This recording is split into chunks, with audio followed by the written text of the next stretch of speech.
तो नवरात्रि में कन्याओं का ही पूजन क्यों किया जाता है? इस पर थोड़ा-सा चर्चा करें। हमारे यहाँ कन्याएं देवी स्वरूप मानी जाती हैं। यज्ञ आदि में कन्याओं से ही यज्ञ में अग्नि जलाने के लिए ग्रहण करने का विधान है। और आपको याद होगा, जब भगवान श्री कृष्ण जन्म लिए थे तो उनको लेकर यमुना पार किया गया था, कंस के यहाँ तक पहुंचाया गया था। जी। और कंस के यहाँ एक कन्या वापस आई थी। जी। कंस के यहाँ भगवान पैदा हुए, वहां से गए हैं। और देवकी सुत गोविंदम वासुदेव जगतपते देह में तनियम कृष्णम त्वाम हम शरणागत। यह मंत्र पुत्र प्राप्ति के लिए काम करता है। और एक मंत्र और आया है सप्तशती में, नंद गोप गृह जाता यशोदा गर्भ संभवा ततस्थौ न शेष्यामि विंध्याचल निवासिनी। तो वो जो छोटी सी कन्या को जब कंस ने उठा के फेंका, उठ के जमीन पे गिरेगी मर जाएगी। जी। लेकिन वो कन्या छोटी सी थी और उड़ के गई, विंध्याचल पहुंच गई, वहां अष्टभुजी बन गई। जो आज विंध्याचल आप दर्शन करने जाते हैं, जी। तो ये वही कन्या थी। तो भारत में कन्याओं से ही विश्व है। जहां यत्र नारस्य पूज्यन्ते रमन्ते तत्र देवता, ये सूत्र आपने पढ़ा है। जी। जी। तो जहां नारी का सम्मान होता है, नारी कौन? महिला हो गई है।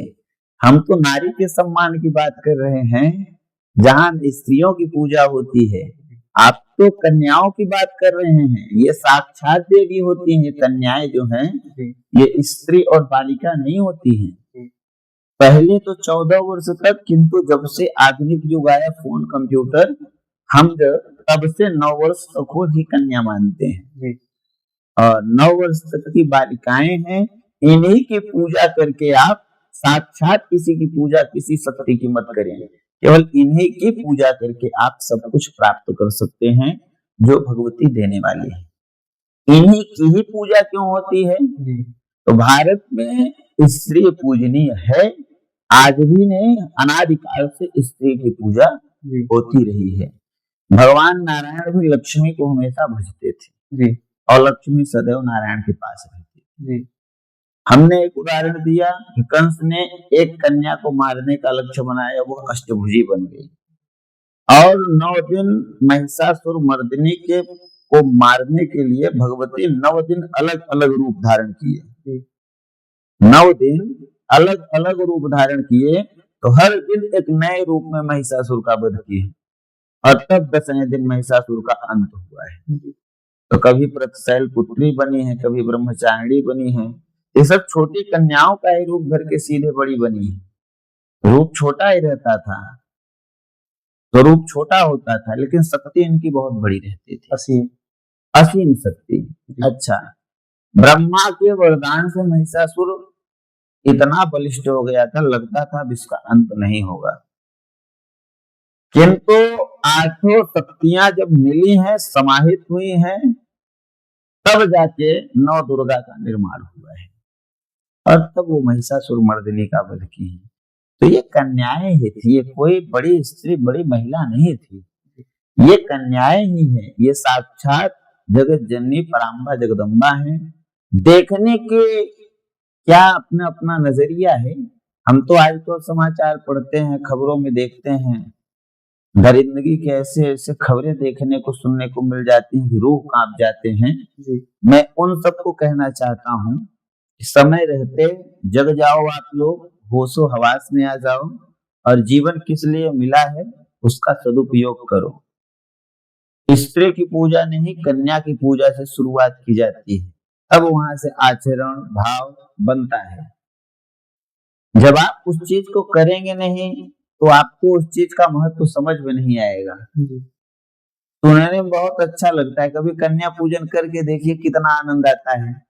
आपको महसूस होगा कि मैं साक्षात शक्ति का पूजन कर रहा हूँ। जब सुनने में इतना अच्छा लग रहा है, तो करने में कितना अच्छा लगेगा। और अच्छा नहीं लगेगा, मैं आपको फिर दावे के साथ कह सकता हूँ कि भगवती ही सब कुछ देने वाली हैं। इसलिए कन्या का पूजन करके ही यदि आप चाहो तो सब कुछ प्राप्त कर सकते हो। कोई कलश स्थापना की जरूरत नहीं है। कब? जब मन पवित्र हो, शरीर पवित्र हो, तन पवित्र हो। करेंगे सुबह पूजा, पिएंगे रात में शराब, करेंगे दिन में संकल्प अनुष्ठान का पंडित जी के आगे, शाम को जाके अय्यासी करेंगे। तो ऐसी स्थिति में आप कब तक सफल होगे? माँ बाप से छल कर सकते हो, आचार्य से छल कर सकते हो, उससे छल नहीं कर सकते जो हमारे प्रत्येक श्वास का मालिक है। हाँ जी, वो चाहेगा तो एक क्षण में श्वास रुक जाएगी। जिसकी कृपा से हमें श्वास मिला है और उस श्वास को लेकर हम सही काम कर रहे हैं, उससे धोखा नहीं करना चाहिए जी। इसीलिए पवित्रता इज वेरी मोस्ट इम्पोर्टेंट। पवित्रता बहुत जरूरी है। आपको नवरात्र में या हनुमान जी के अनुष्ठान में, नवरात्र पे चर्चा चल रही है तो नवरात्रि केवल पवित्रता का है। हम पति पत्नी हैं, एक बेड पे साथ में सोएंगे, किंतु देवी के आशीर्वाद को मन में रख के सो जाएंगे, उसी मन से सुबह उठेंगे और फिर लग जाएंगे। रात्रिकालीन समय भी हम देवी के लिए ही 9 दिन छोड़ दें, इससे महत्वपूर्ण व्रत कोई नहीं हो सकता। पवित्रता, जितना आप मन पवित्र रखेंगे, आचरण पवित्र रखेंगे, वासना से मुक्त रहेंगे, किसी प्रकार का मन में आपके लोभ, मोह, क्रोध, भय कुछ न हो, केवल उठते बैठते देवी ही देवी दिखे, तो जान जाइए कि यह ईश्वर की विशेष कृपा है और अब हमारे ऊपर कृपा हो रही है जी। तो कन्या पूजन बहुत महत्वपूर्ण है। कन्याएं हमारे यहाँ देवी होती हैं। कन्याओं में ही देवी खोजो, 9 कन्याएं बैठेंगी, किसी एक का आशीर्वाद आपके सर पे हाथ रखेगी तो लग जाएगा। यही सच है। यह नवरात्रि आध्यात्मिक शक्ति को बढ़ाने के लिए है। अश्विन महीने में जो नवरात्रि आती है वह कामना की सिद्धि के लिए होती है। यह नवरात्रि आप अपने तप को, अपने तप के माध्यम से कुछ भी प्राप्त कर सकते हो आध्यात्मिक जगत में। वो नवरात्रि किसी भी कामना की सिद्धि के लिए, किसी भी कार्य के लिए, किसी भी वस्तु की प्राप्ति के लिए, व्यक्ति की प्राप्ति के लिए कर सकते हो। यह दोनों में बहुत अंतर नहीं है, दोनों उतना ही महत्वपूर्ण है। दोनों नवरात्रि बिना देवी और राम के नाम के पूर्ण नहीं होते हैं। हमारे सनातन में नवरात्र एक विशेष पर्व है और इस नवरात्र में सभी लोग प्रसन्न रहते हैं। भक्त भी प्रसन्न है, अभक्त भी प्रसन्न है। भक्त इसलिए प्रसन्न है क्योंकि उसको भक्ति करने को मिल रहा है।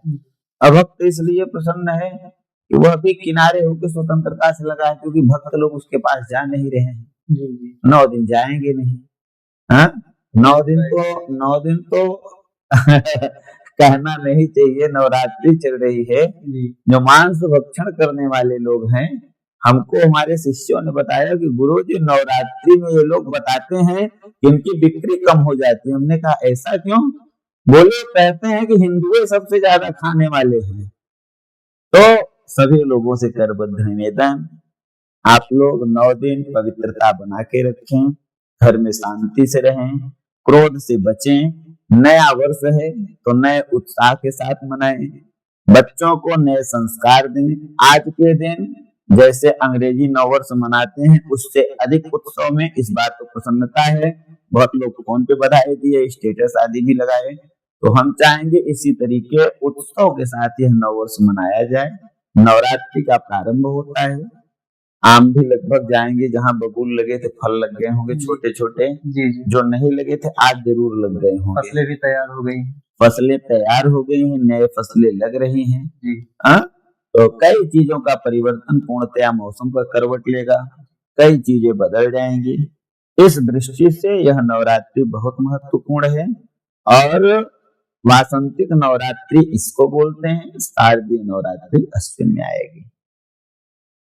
बहुत बहुत धन्यवाद पंडित जी, आपने इतना अच्छा ज्ञान दिया। आपको बहुत बहुत धन्यवाद। इतना अच्छा नवरात्रि के विषय में आपने बताया कि कैसे पूजा करें, कैसे मनोरथ सिद्ध करें, कैसे माँ भगवती की आराधना करें।